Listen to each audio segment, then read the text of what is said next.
Welcome to Hoops Wednesday here on the baseball and sometimes basketball card illustrated channel.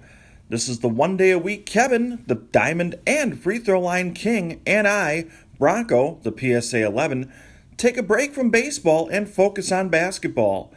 This week, we came up with a 4-point play as four heroes from the hardwood answered our mail and returned their 1990-91 NBA Hoops card with an autograph. Long before the likes of Ray Allen and the Splash Brothers were popularizing the three-point shot, John Sundvold was one of the most accurate shooters from beyond the arc.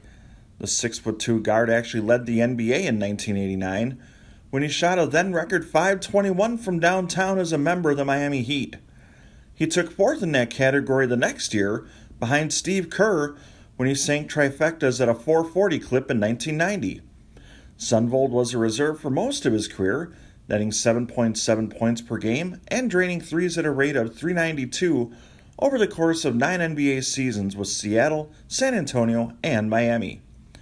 Sundvold competed in the 1989 and 1990 three-point contest as part of All-Star Saturday Night festivities.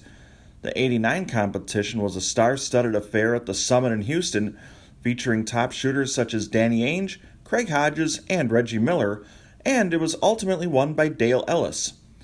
The following year, an even more star-studded affair in Miami featured Miller, Larry Bird, and Michael Jordan, along with Sundvold, and was won by Craig Hodges. Since retiring due to a neck injury, Sundvold established an investment firm and has served as a TV analyst for basketball on ESPN, CBS, and currently he calls games for his alma mater, the Missouri Tigers. Another participant in that 1990 three-point shootout was Craig Elo. Best remembered as the defender who Michael Jordan made the shot over, Elo was a steady player who tallied more than 7,000 points, nearly 2,500 rebounds, and a shade over 3,000 assists in a 14-year career spent with Houston, Cleveland, Atlanta, and Seattle. His best statistical season came in the 1989-90 campaign, when he averaged 13.6 points, 5.4 rebounds, and 4.6 dishes per game, all career highs, as he helped Cleveland to the postseason with a 42-40 record. Since his playing days, Elo has spent time on the bench as an assistant coach at Eastern Washington University, as well as calling games for Gonzaga and Washington State. John Hotplate Williams was a two-time California Mr. Basketball Award winner in high school and would go on to play at LSU before embarking on an 8-year NBA career with Washington, the LA Clippers, and Indiana. A skilled passer for a big man, Williams enjoyed his best season during his third year in the league, when he scored more than 1,100 points, grabbed 573 rebounds, handed out 356 assists, and made 142 steals while playing all 82 games for the Bullets.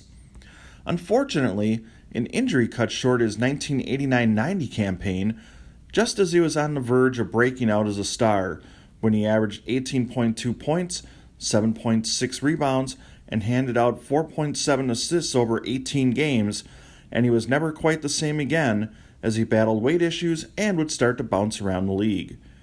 Williams was given the nickname Hot Plate to differentiate him from Cleveland forward John Hot Rod Williams, and he was also known as Rock and the Louisiana Purchase. He tallied 4,406 career points and collected 2,201 rebounds in 435 NBA games. The Chief, Robert Parrish, is a four-time NBA champion who admittedly didn't really care for the sport of basketball growing up, saying he preferred football, baseball, and track. He credited his junior high hoops coach Coleman Kidd for encouraging him to play basketball, and it led to a long, successful career.